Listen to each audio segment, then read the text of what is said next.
Hello and welcome to Beyond the Ball.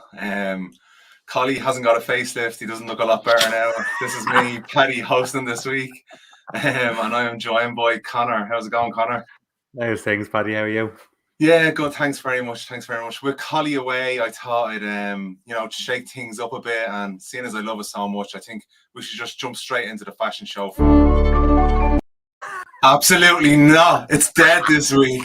It's not being done, and it never will be again, hopefully. Everybody, Collie is in seeing Ricky Gervais this week, but we have a very special show. We sorry you can't be here.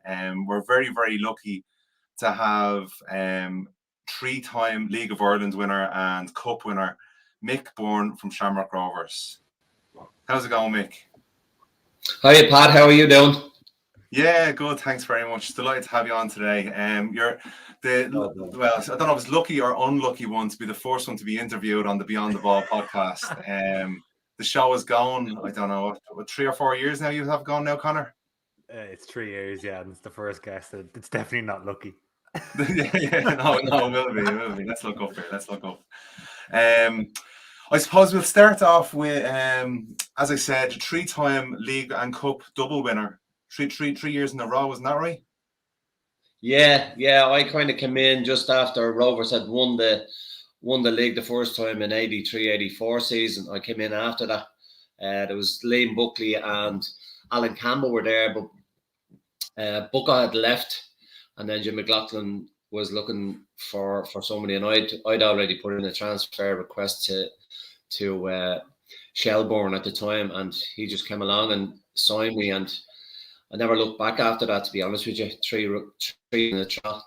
So it was great to be involved at that time, that period.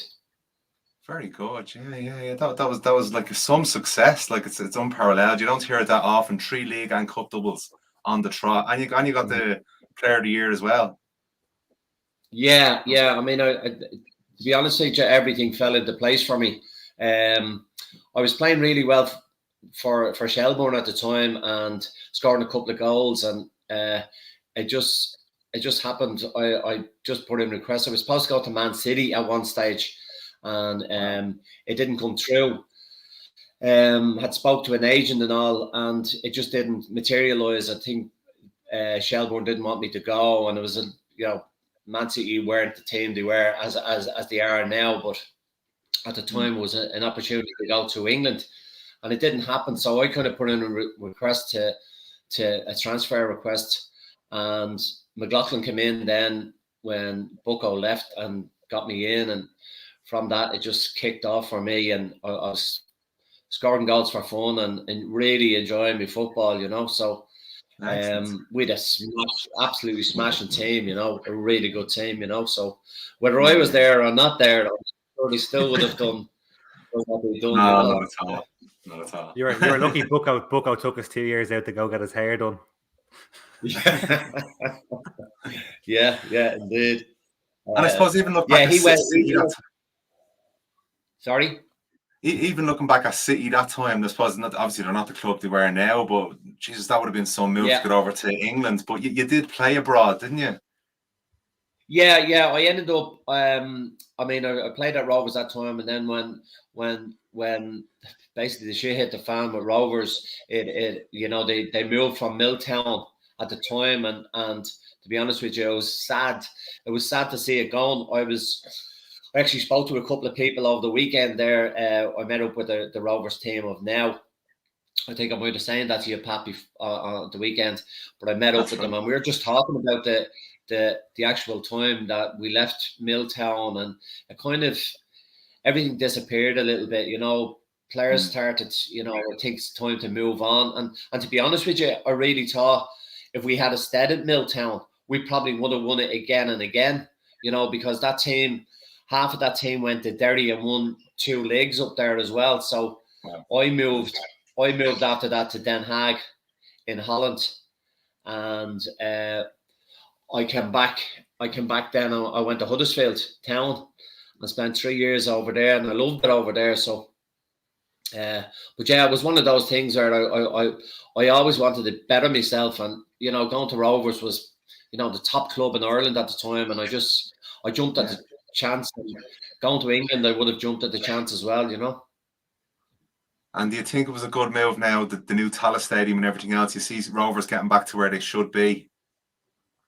Yeah, you know, for a number of years, I think there might have been about 12 years, they hadn't got a home, you know. And a lot of people in the background were working behind the scenes, because I ended up going back to Rovers, and the first game I played was the first game in the RDS. So I came back and I played in that game, and there was something like 26,000 people at the game. So the crowd were still there for Rovers, you know. They still had the following, but just no home ground. And it was very sad times. But they went 12, 13 years without a home ground, and then got into Tallaght, and it's just built from there. And I actually managed them when they were in Talca Park for 2 years. And it was just really tough at the time. But the people behind the scenes, they don't ever get a mention. There was a lot of people behind the scenes at the time. Alan McGrath that took over. Great man. He put a lot of money into it. Gareth Cowell, another great man that put money into the club that probably nobody knows about. I'm sure a lot of Rover supporters know about them, but a lot of people behind the scenes wouldn't know them, you know, in football. But they were great people. But they kept the club going for 12 years, and not many people can keep a club going for 12 years with no home ground. They're paying rent here, there, and everywhere, you know. So that's mad. And I was talking to you at my first game there. Jesus, it was a few months ago now, and you're still heavily involved in the club and trying to, I suppose, get a real family ethos about the club, getting all the old players back into the club, you know, and appreciating everybody that has made Shamrock Rovers who they are today. So I suppose what is your role there now in the club? Well, I'm kind of I look after the over 35s with COVID and everything over the last 2 years or so. We haven't really played any games, but I try and keep in touch with all the players that have gone from 35-year-olds up to 40 to 50-year-olds. And I actually spoke to 4 or 5 of the team that I played with in the 80s today. We're actually meeting up on Saturday. So just to keep involved with them and keep them in the loop as well on what's happening at Shamrock Rovers. And in fairness to Stephen Bradley and Glenn Cronin, they always keep in touch with me and let me go to an odd training session that they'd have or whatever, you know. So I try and keep in touch as much as I can. I mean, it's a massive club, and it's one of those clubs that, you know, you get drawn into, and when you're there for a couple of years and you win a couple of medals, you'll never forget it, and you never forget the club, because they've done so well. They've done so well over the years, and you know, it was a great club to be involved in at the time, and even now just to be involved, even though as you were up there at the ground with me, you know, to be involved in the area is great, like, you know, and I really enjoy it. And you know, I've lots of friends up there, lots of people come over and still ask for my autograph. I don't know why, but they still ask for, you know, for me to, you know, to do stuff for them and whatever. So I just try my best with the club, you know. So that's the way it is. Nice. And it must have been difficult, I suppose, especially managing the over 35s, because we all know with COVID, we all had an extra few beers and an extra few takeaways while we were sitting at home. Like, keeping the over 35s fit over a couple of years of COVID must have been really hard. Yeah. Look, you know, they're professional footballers at the time they were. So when they were playing, so they love to be, they love to get back in the green and white jersey. You know, the hoop jersey. They love doing that. You know, so. You know, if I ask them to come in and do a training session, they will do before a game. Right. We have a game on the 11th of December down in Temple Oak. In fact, we're playing they're opening up their new Astro down there, so we're going to head down there and play a match down there. So we have a few of the Rovers legends as such going down to play in the match. Very good. I will not be playing. No, I'll manage. Ruin yourself out here. Not player manager, no. No. That's gone. That's gone. In fear of it getting a bit like This Is Your Life, the usual host of the show, Collie, because he couldn't be on, he was devastated. He left a video asking a couple of questions, so I'll just play it now. Yeah. Hi, Mick. Collie here. Just want to say a massive thanks for coming onto the podcast. We really appreciate it. I'm gutted I can't be there to talk to you tonight. The first time in 3 years I've actually missed the podcast, and we have our first guest on, so I'm good. But look, thanks for coming on. I do have 2 questions for you that I'd love you to answer. So the first question was, what was the most hostile ground you played at? And then the second question I have is, who was the best opponent or player you've come up against? I'll be interested to know who that was. So look, hopefully the lads are keeping you entertained and not boring you, and we can hopefully get you on again. Hopefully you enjoy it tonight. So enjoy the rest of the show, and thanks again, all right? Okay, so did you get those? Yeah, I did. To be honest with you, there was a lot of grounds at the time when I was playing. There was a lot of hostile grounds that you played, and especially like when we went to Cork. I think my first game in Cork. Oh my God! On the pitch, I suppose it wasn't even the supporters that gave you stick or whatever, but it was actually the players that you're playing against. Because I was a young lad, it was tough. Now it was like tough growing up in it, because these are experienced players, and they see this young lad come along and they think, I'll get stuck into him today, and that's the way it was. So there was a lot of, I would say, I was more frightened of the players on the pitch than I was of the at the hostile grounds. But Cork was always a tough place to go.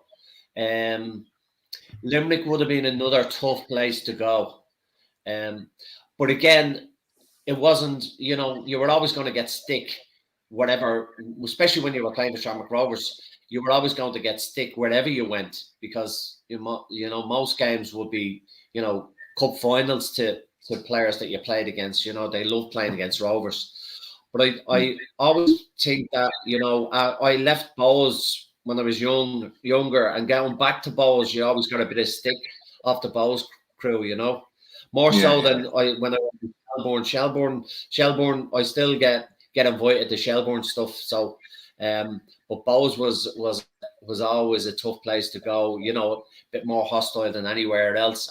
But Cork and Limerick in the country, down the country, they were tough places to go. Really. And on a psychological level, as a young player, did it affect you? Did it affect your performance? No, I think that's why I became probably a decent enough footballer, because it didn't.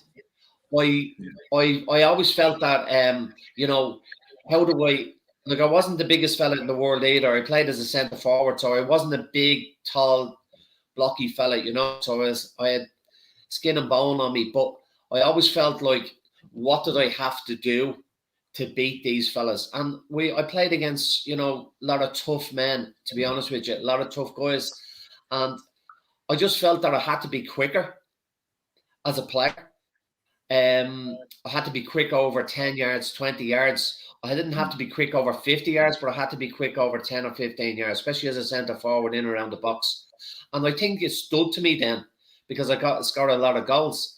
And people, players weren't able to catch it, No, of course I got many a tackle, from all the tough guys out there, and you got a few bruises, and and I chip bone in my ankle and stuff like that from players. But look, it kind of, it probably helped me, to be honest with you, that I was timid and skinny and whatever, because I had to ask myself a question. If I'm going to stick with this, I'm going to have to be a little bit better doing something there.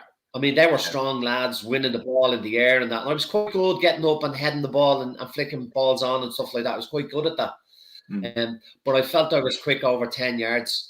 And that's what kind of made me a little bit better. And as the years went on, I just got stronger and stronger. And, it didn't, wasn't faze me at all then. I just felt like I'm as strong as they are. And, you put on a bit of muscle then, into your 23, 24 time, and that's when I felt really, really good and really, really fit. So that's the kind of thing, you know. Yeah.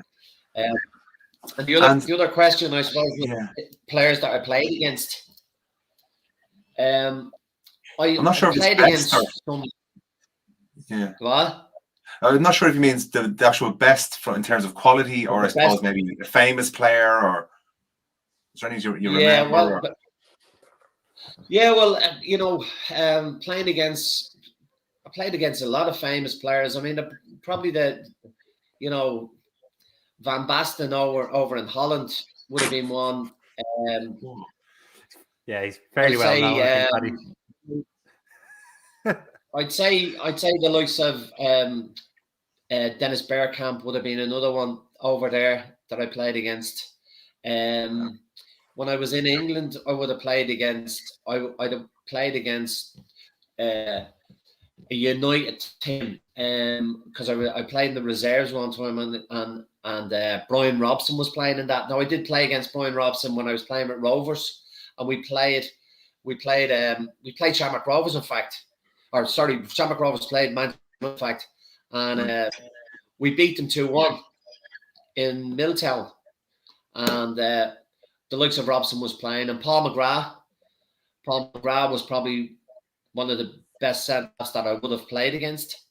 Wow. And I scored a win, so I always give him a bit of stick when I see him about that, you know. That I scored a winner against United in that match, and he was supposed to be marking. So, supposed to be marking you, obviously wasn't. I'm a United supporter, so that still stings a little bit, I have to say. It really does. Well, funny enough, I'm a United supporter as well. Good man, I love it. So what do you think of Ale? Ale gone, Ale out. Oh, well, look, I just think that football has changed a bit in the last couple of years, and I think players dictate now to managers, really, you know. So I don't think I think he was a good lad. He was always a legend at United, but I just don't think he was actually strong enough for the players that are there. And I think they need to come in that strong. And when you think about, you think about Ferguson being tough with top players at the time. But again, even since Ferguson's there, it's just changed a little bit as well. I think that this having an agent that's dictating to managers and all this is kind of a bit crazy. Like when you think of it. Yeah. So the game has changed a bit, and I don't think it's changed for the better. I think it's changed for the worse. I don't think teams now, big teams, can dictate to players coming in. It's really it's their agents that are dictating to the club, and it's just all wrong a little bit for me, It is.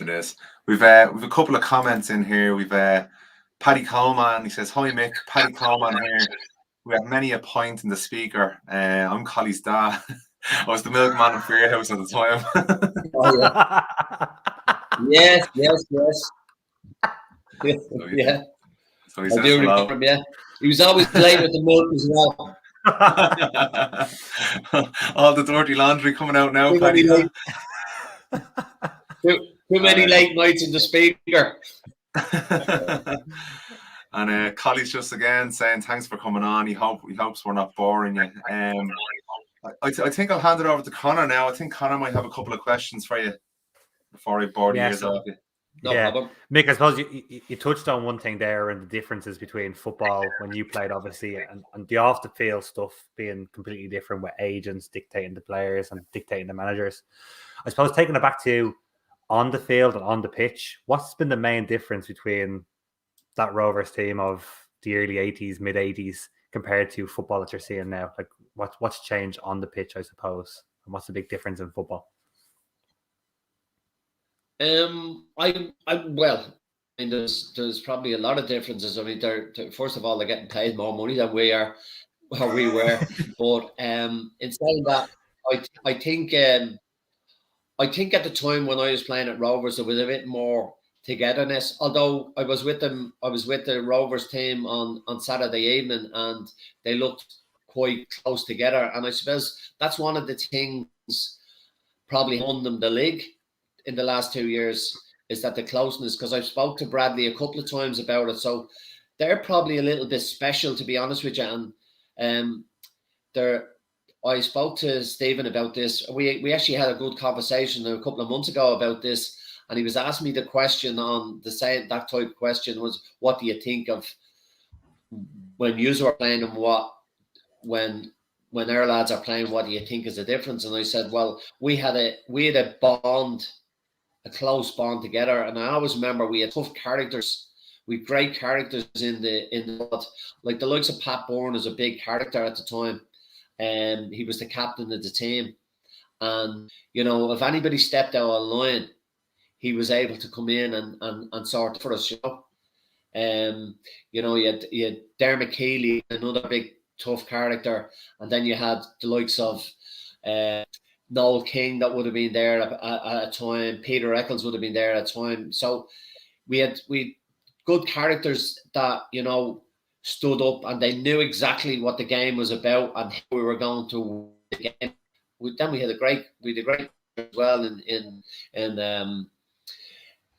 Jim McLaughlin, and Dermot actually took over after Jim for the last year of it as well. You know, so I just think that, you know, football nowadays, I honestly don't think there's enough characters in it. I spoke to Stephen a couple of times about this, but you know, they've the likes of Joey O'Brien that's been there now. He's moving on to Shelbourne for next season. But Joey O'Brien would have been a big character in the dressing room as well. So I think that you need to have characters around. I just think, look at some players on the pitch. I've watched a lot of football in up in Tallaght Stadium and Dalymount Park this year, and you could see teams that they're not together, you know. And I just think that they go off in their own little bubble, you know, where we kind of stuck together after the match. We'd always go in for a point or two, and they don't now, and that's fine if they don't go in for a point now and whatever, and they head off home. I don't know what they do, but there was always that bond that we had, and I think that's missing in the game, that you don't have a bond.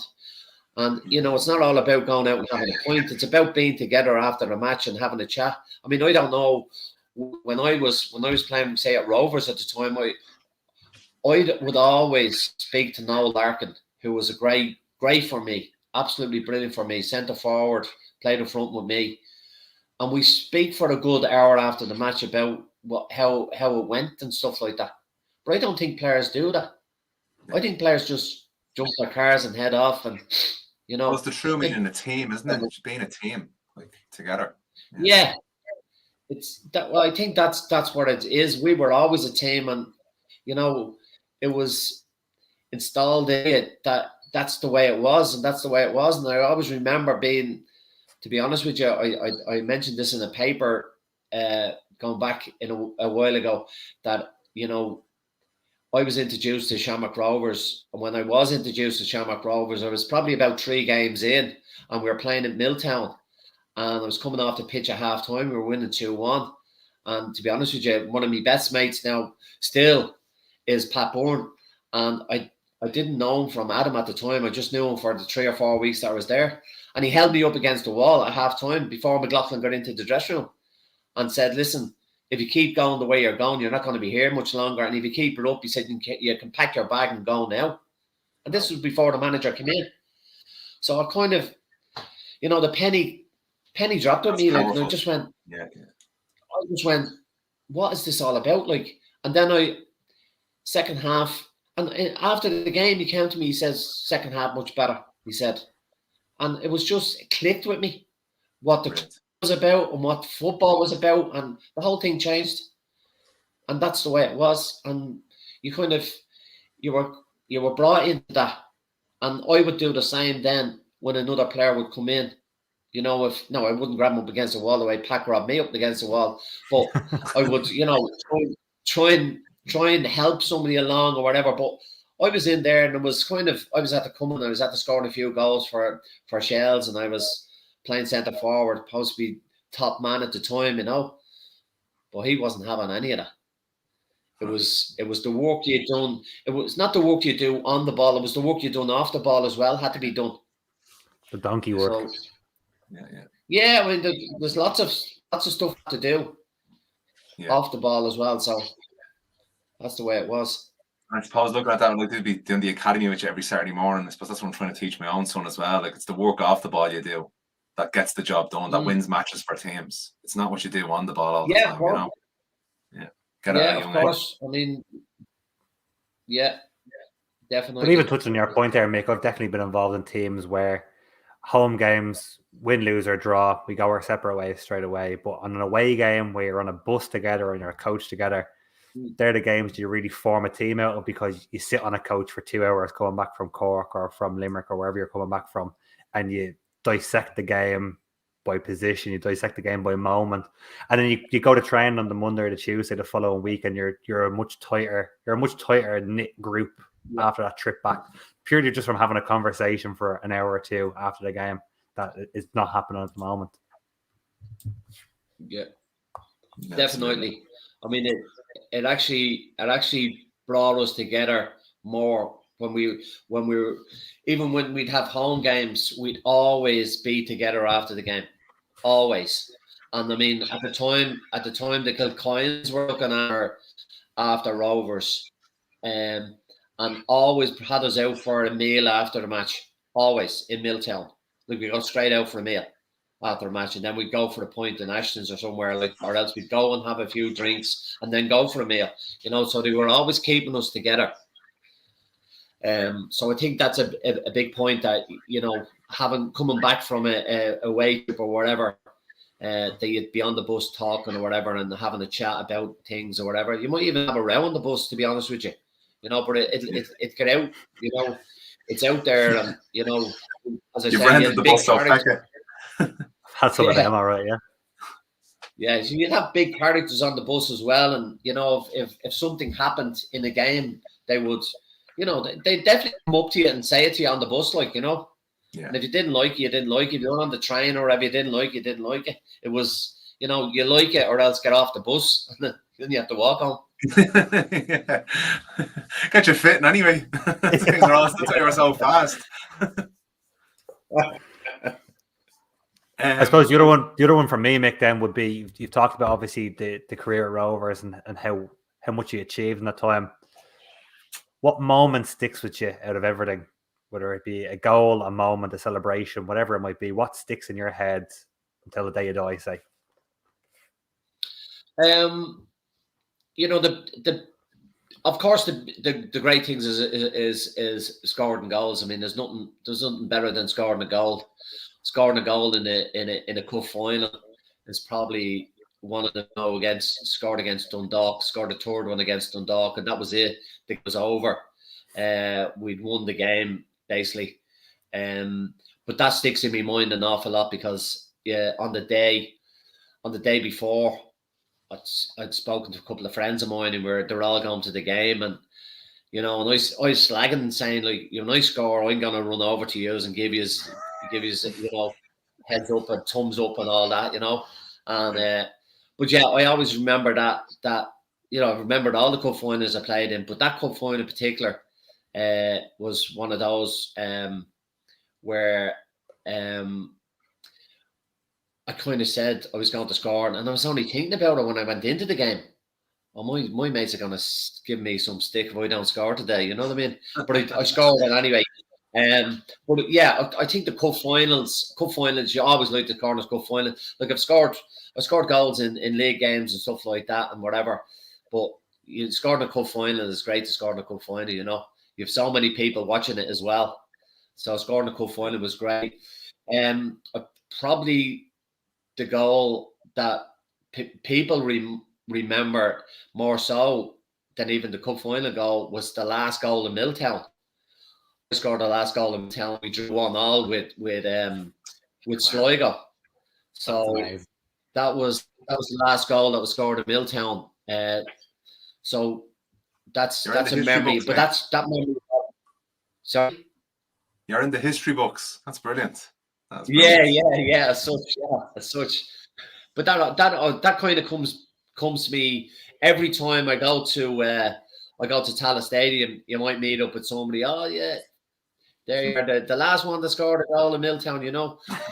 So that comes up all the time. So that's a good memory to have. That's a good memory. It's a good one to have in the history books, as you say. I'd say you've gotten a few points off that one.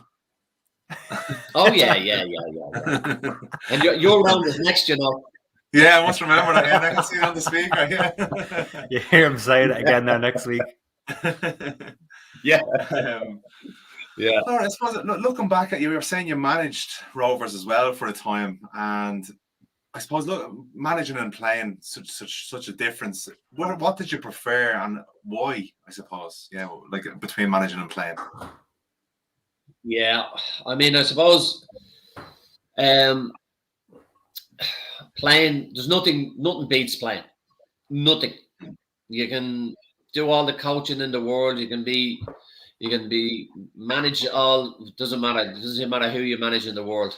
There's nothing better than playing. Whether you're playing with a top team or a bottom team, there's nothing better than getting out and playing football with your mates, and then playing at a high level. And then, so my love for football is massive, because when I was at school at a young age, I mean, I could have played probably lots of different sports, especially I could have played GAA.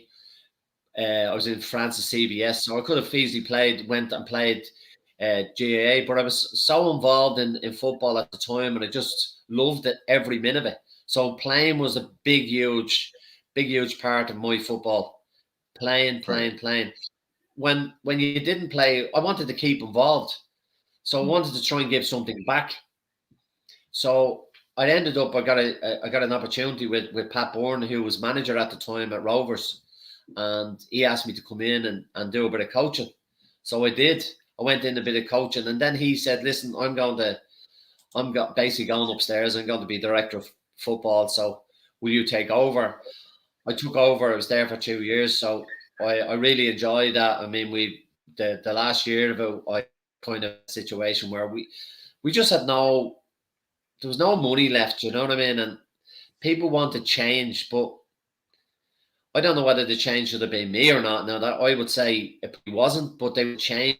I think the supporters wanted some change, but I think they wanted more change than me. I think they wanted a lot of things. They wanted a new ground. They wanted this and that. And there was talk of Tala at the time as well.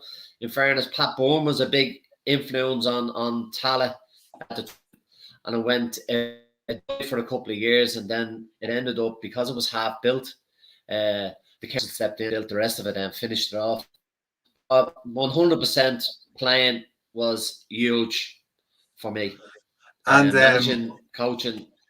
No, it's just what you're doing after you had to finish playing. And did you have a coaching staff behind you? Like, what type of a manager were you? Were you very hands-on in terms of tactics and stuff like that, or did you have a team with you? Yeah, in fairness, I had a really good side. We were very unfortunate. With a lot of injuries coming to the end of the season, and but we had some cracking players. Like Tony Cousin played up front, who's still involved with Shamrock Rovers. He's doing the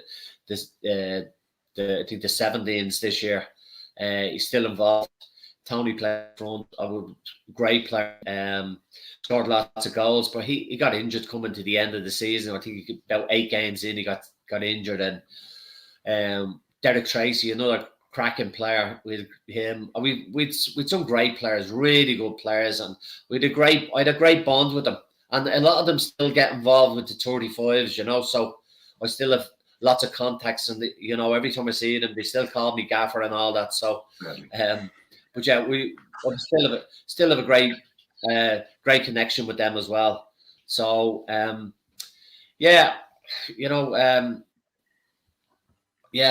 that's all good. Yeah. Brings I'm talking So about what it how you brings back gaffer now loads on of the memories, Saturday? you know. What's that? Have I to call you gaffer now of a Saturday? Oh, well, no, because you never played for me. I never would have either, I can tell you that much. I never would have. Patrick has to call him gaffer now. Maybe I'll get you again. I suppose sticking with the development and managing side of things, from youth development and grassroots, when can you start to see if a player is going to make it? Because you've probably seen and coached a lot of players that have went up onto a professional level. When can you kind of see that, okay, this player has something, and like if they keep their head on right, they can go all the way? I mean, lots of players develop at different ages, you know. And you can see down in our academy that you see some really talented young lads, but you know, players develop at different age groups, and it's when they come out of their academy and start playing football, then you see a huge difference. But yeah, I would think that players just start developing at different ages. I mean, because a kid coming in to start playing football now, he might not even like it yet. You know, they're coming in at 5 years of age or 6 years of age. He might not even like it. He's only turning up because mommy and daddy want them to do something, you know. And he might not even like the game for a year or two. And once he starts getting the bug for it, and I've seen lots of that, where young lads come in and they're not really interested, but then they just get a bug for it, and they start following the team, and then they start, you know, next of all they buy a jersey and they're well into it, and they're loving the football, you know. And like, I've got loads of parents coming to me and saying, my lad can't wait to go to the academy. And then even the older age group, like you'd see lads that are, I've seen lads now that are, when I run the camps and that, when they come in and they're in the camps and they can't wait for the camp to start in the summer, you know, because they've missed out on their football and whatever, and they want to get in and the camps, and you'll see them at 11 years of age, 12 years of age. But there's some lads in their club that I've seen massive difference in within a couple of years, massive. Right. And we've had 3 or 4 lads now. Maybe I think we probably have about 5 lads that are playing in the League of Ireland, the Junior League of Ireland. You know, from the 14s, 15s, 16s, and 17s upwards. You know, so yeah, it's great to see. It's great to see the development of them. You know. Yeah. So I suppose I'm wondering, because obviously my young fella now is 6, but I'm still wondering now, is he going to make me rich or not? But it's probably take a couple of years before I'll know, will it? Yeah, well, look, you know, you try and you know, give them everything you can in the coaching end of things, and if they get it and they grab the bug, you know, that's it, you know. And you know, everybody thinks, oh, I want my son to be a Ronaldo or a Messi or something like that. There's actually lots of people, lots of guys making a great living, and probably their names haven't been mentioned in anything at all. I spoke to a solicitor early last week, where is a friend of mine who is an agent, and he is a couple of lads playing in England, and they're making really good money playing in England as the Championship and the First Division. You know, so you know, so that there is, you know, it's It's I suppose there's so much money in the game now. Yeah, but it's the best thing in the world to do. Do some love and get paid for it. You never work a day in your life, they say, isn't it? Yeah, I said I love my job, but I still work every fucking day of the week.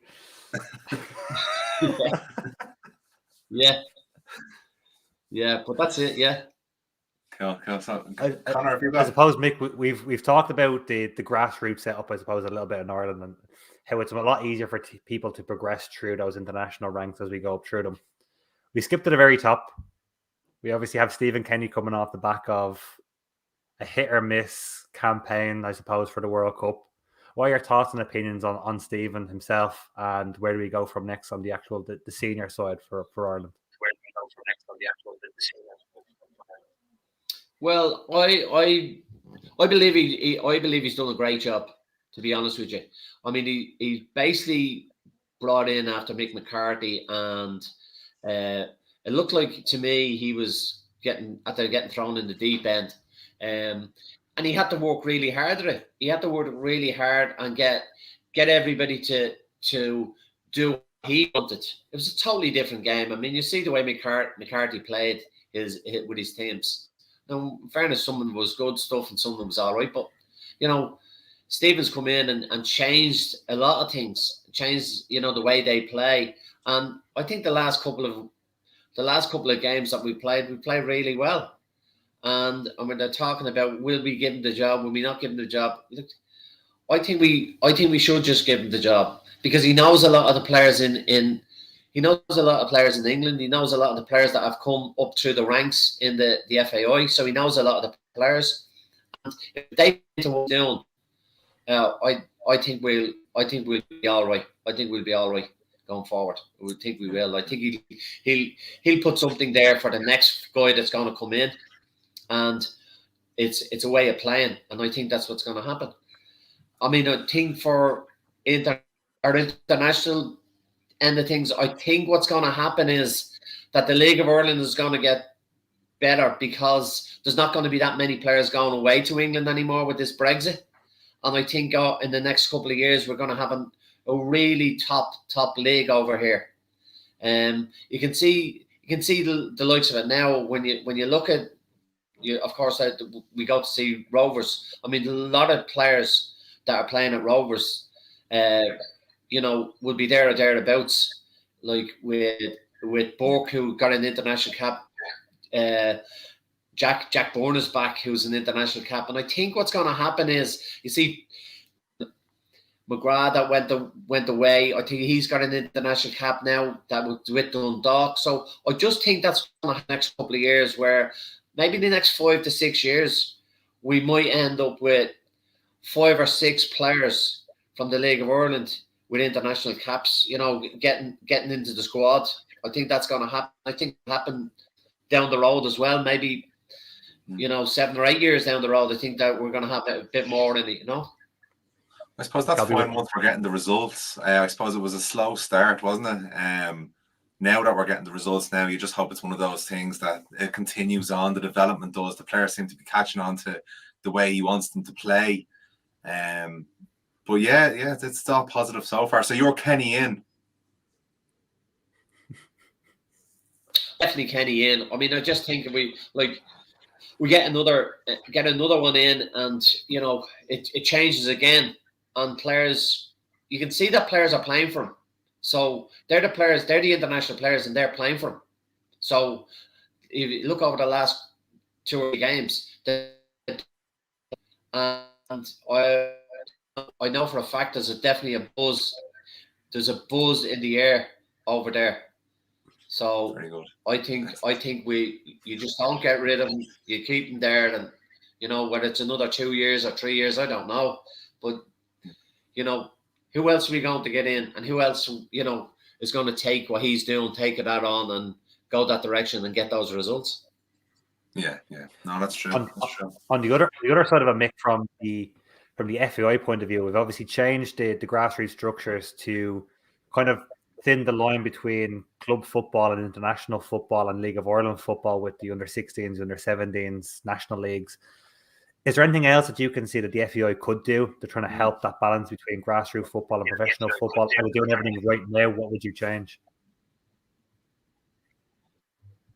I think if you're going to do under 14s, 15s, 17s, 19s at League of Ireland, I think they have to do it all the way through. Because what happens is some lads get disillusioned with the game if they're under 15 and they don't get into your 17 squad, whatever team it is, they move back to schoolboy. And I think that's wrong. So I think we have to get it right where, and I probably think we're looking at it, under some under 14s playing in League of Ireland. I just think that's a bit crazy at the moment. Where I think, okay, 16s, 17s, 18s, 19s, that'll be fine if we done it that way. But some kids are getting left behind because they played under 15 and they're not probably strong enough to play under the 17s, so they drop back down to schoolboy under 16s, where I just think it's, you know, their heads be messed up on that. Where I'd rather them play schoolboy football, to be honest with you, schoolboy football all the way up to 17, have 17s and 18s all in one League of Ireland, and then maybe 19s and 20s in another, and take it that way, and then we'll step them into senior football then. But I just think the age group is a little bit too young for that. Fellas that, you know, go off the boil then and start feeling sorry for themselves because they didn't get picked in the squad. And I've seen it. What happened? It happened, and I got a phone call on it. It happens that a lad didn't get picked in. You know, he's playing League of Ireland. He didn't get picked in the international team because he was playing League of Ireland, and somebody else in the schoolboy got picked for him instead of him, and all this. So I just think the balance is not right yet. I think hopefully they'll get the balance right, and it'll be fair right through the whole spectrum, you know. Very good, very good. Mick, I know you've a hard stop at 9:30, so I suppose just a couple of questions switching on to maybe the Premier League, because I'm interested now that finding out you're a United supporter. I'm very happy about that. I thought you knew more about football, Mick, to be honest. I thought you had a bit of knowledge about you, but whatever. Well. Connor's a Liverpool supporter, as you can probably tell. That's what the smell is. All right. Sorry to break your heart. How do you see the Premier League going this season? If you had to put your house on someone to win it, who would you pick? Oh well, I mean, I'd say, you know, for me, I think Man City are going to be probably at the end of it. I'd say them. Of course, Liverpool will be there or thereabouts, and Chelsea, of course. I just think they're three top teams. I'm a United supporter, but Connor, I'm not one of these. I hate Liverpool. Oh, that's like Paddy. That. So that's fine. That's nice. I love that's football, nice to see the difference. Don't worry, Mick. I hate them enough for the both of us. Yeah, yeah. But yeah, you know, I just think Man City have something different. I think they might end up signing somebody in the next window, and you know, I think it'd be a top player in the next window. I think that might push them to the up front, like the striker, trophy, you know? for City. Yeah. They missed out on Kane in the summer. Yeah, definitely did. Who do you think will be the next Manchester United boss?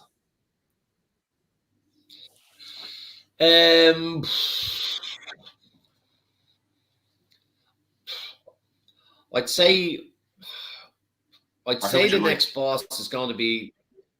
Who would I like? Okay. Who would I like?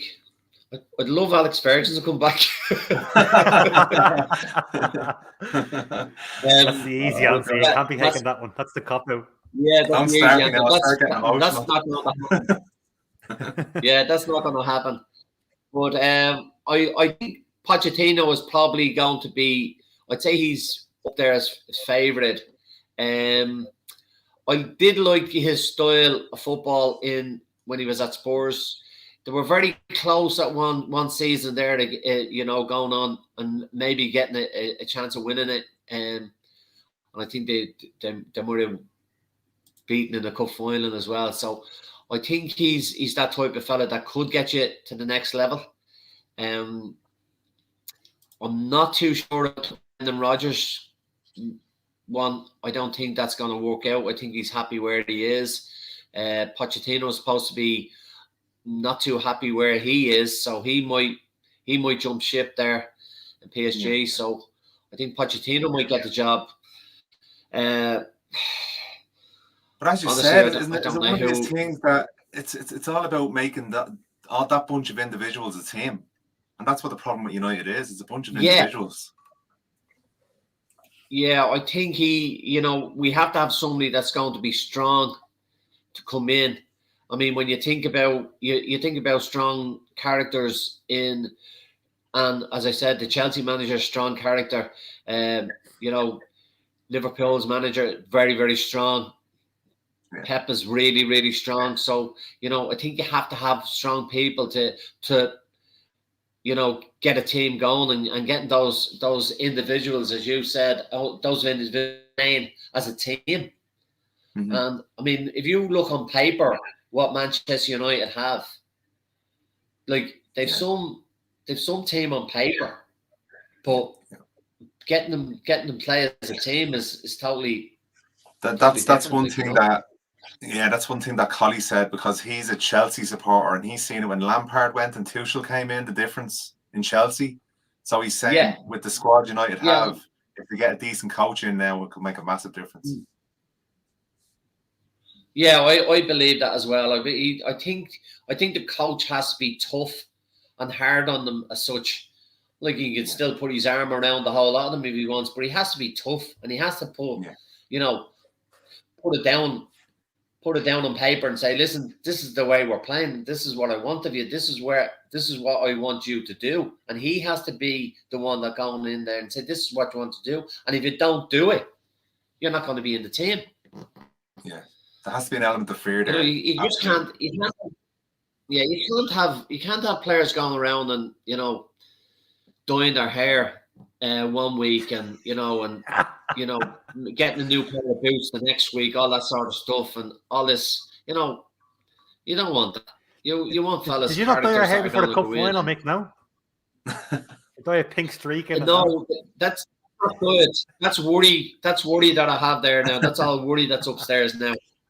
No, I didn't. That flash stuff never came across. Never. It wouldn't be allowed. It wouldn't be allowed with the fellas that we had. It wouldn't have been allowed. And I was one of those fellas that, you know, I would definitely jump on board if somebody wanted to, you know, wear one yellow boot and one red boot. I'd go on board with that if I was, you know, but it wasn't a thing that we could do. So it was never done. Cool. So, Conor, before we finish off with start bench sell for Mick, have you any more questions you'd like to ask? I've got one big one. So it doesn't really involve you, Mick, and I'm sorry to say it, but we've got a cup final coming up this weekend. We've got Bows Pats. I'm a big Bows supporter. What way is the cup final going to go? What way do you see it going? Pat's in good league form, obviously. Bows Cup specialist with the Leinster Senior Cup in the last couple of years. What way is the final going to go on Sunday? Yeah. It's going to be a tough game, to be honest with you. I think both teams, I think sometimes form can go out the window. I know Pats were in good form coming into the end of the season, but that can go out the window. And I do believe that it's going to be really, really tough. I just feel that Pats might just shade it. And I don't mean that, Conor, now in a bad way for you, but because you're a Liverpool. I love it. So I think that they just might shade it. I think they've played cup finals where they've drawn games, and you know, and they come back strong. You know, I would hate to think that it is a possibility that can go to a replay. I think it's extra time and pens. Oh, is it? Right. Well, I just have this in my head that they might just shade it. I just think they might shade it. But look, you never know. You never know. Well, let's hope not, Conor, for your sake. Huh? Well, I hope you're wrong.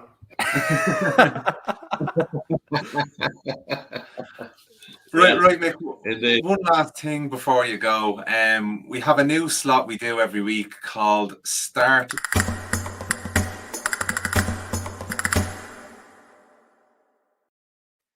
And last week we done it, and we had 3 players, and it was Henry, Rooney, and Aguero, and you had to play one, bench one, and sell one. Okay. Henry. Are we talking about the age they're at now, or the when they No, play? in their prime. And for a bit of context, Okay. the most of us kind of went for play Henry, bench Rooney, and sell Aguero. For context. Yeah. Yeah, Henry was unreal. So yeah, play Henry. I absolutely loved Rooney when he played. But yeah, I would have to just bench him and sell Aguero. Paddy Coleman, that was on to us earlier. He's a Man City supporter. He'll be giving out shite now about this. Getting rid of Aguero. He was playing through Aguero. But I didn't sign for him as well. I love it. Very good. Well, look, Mick, I can't thank you enough for coming on to the show. We'd love to have you on again. Yeah, thank you so much, and I'd love to see you on again sometime. No, not a problem. I have some great stories about Holland as well. If I come on again, we'll throw them out. We'll put that in after the watershed. We'll start that one after 9 o'clock, just in case.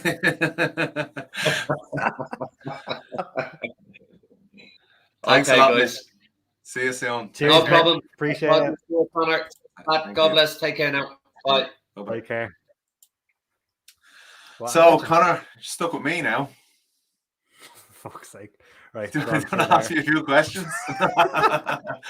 Oh, jeez. Right, I suppose, what would we say we do? I suppose we'll give it a...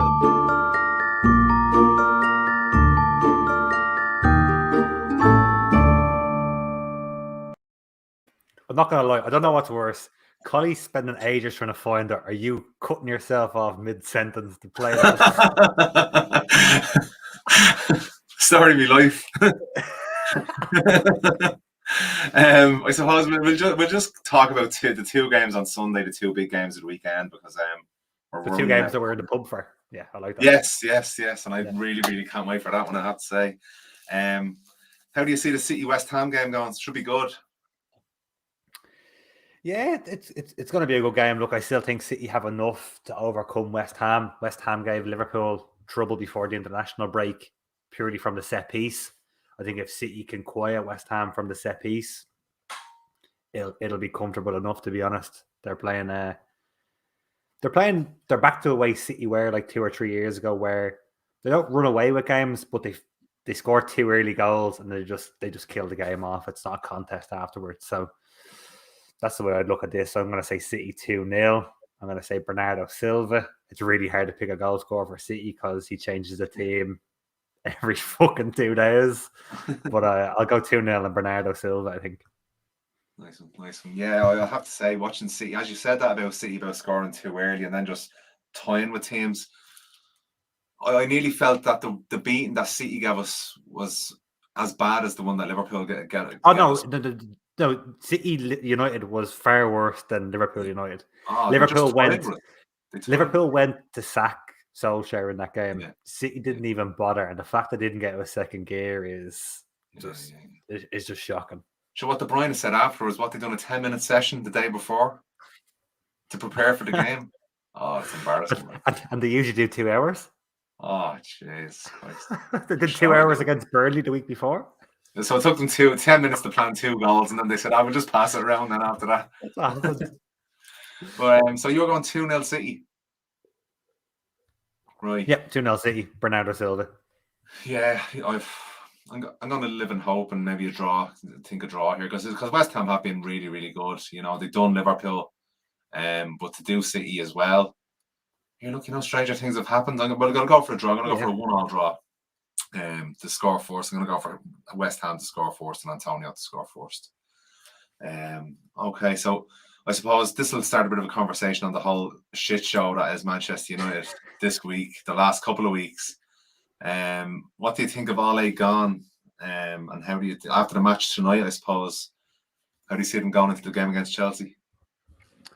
I don't think the game this evening changes anything. Bit of confidence. What I saw, I mean, confidence, yes, but it's like nothing's changed behind the scenes. They still got the same backroom team that from the reports during the week, they still don't trust McKenna. The players don't, and they don't know why he's there. So the fact that he's still there in the dugout isn't going to give them a lot of confidence, I wouldn't have said. It's a good win. It's good to get back on the horse, I suppose, with a win away to the Europa League champions. But at the end of the day, it's a different beast they're facing on Sunday at home.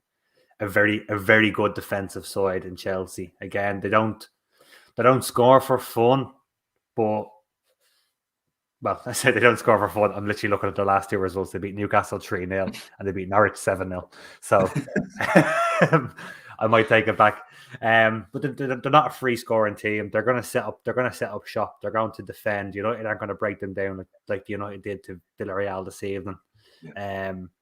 Again, it's another one I can see Chelsea going up early and Tuchel shutting up shop and not letting them back in. So did you see United against Watford? Oh yeah, I saw United against Watford. Yeah,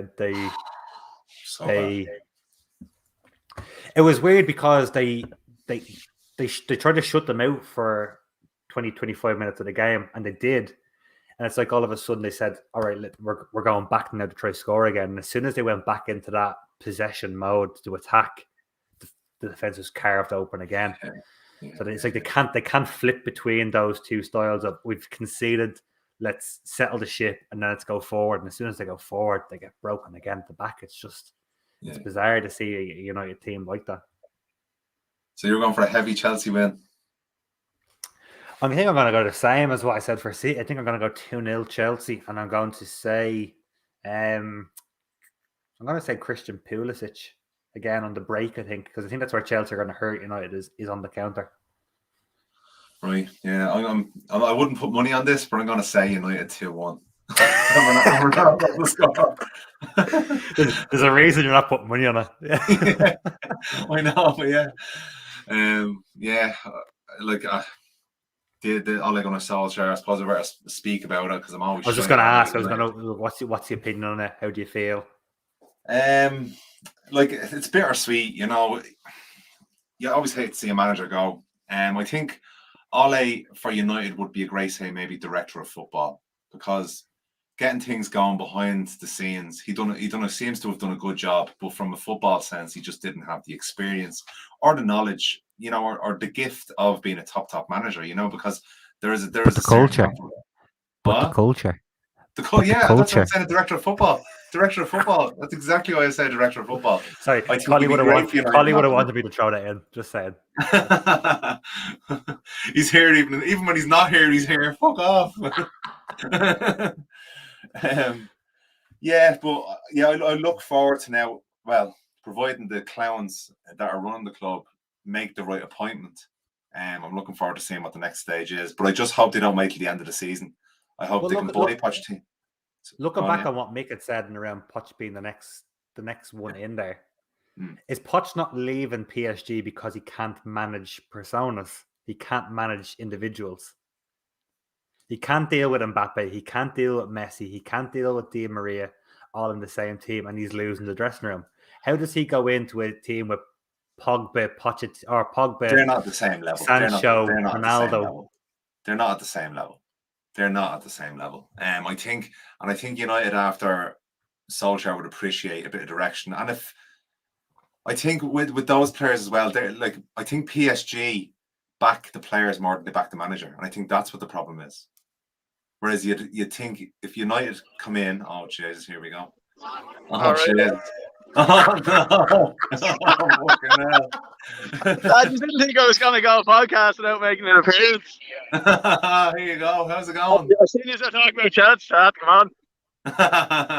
No, we just finished it. I didn't know you went to the Tree Arena with a cue ball. Yeah, I did. Yeah. Look, lads, all I done was I came on to say Chelsea are going to win 4-0, and that's it.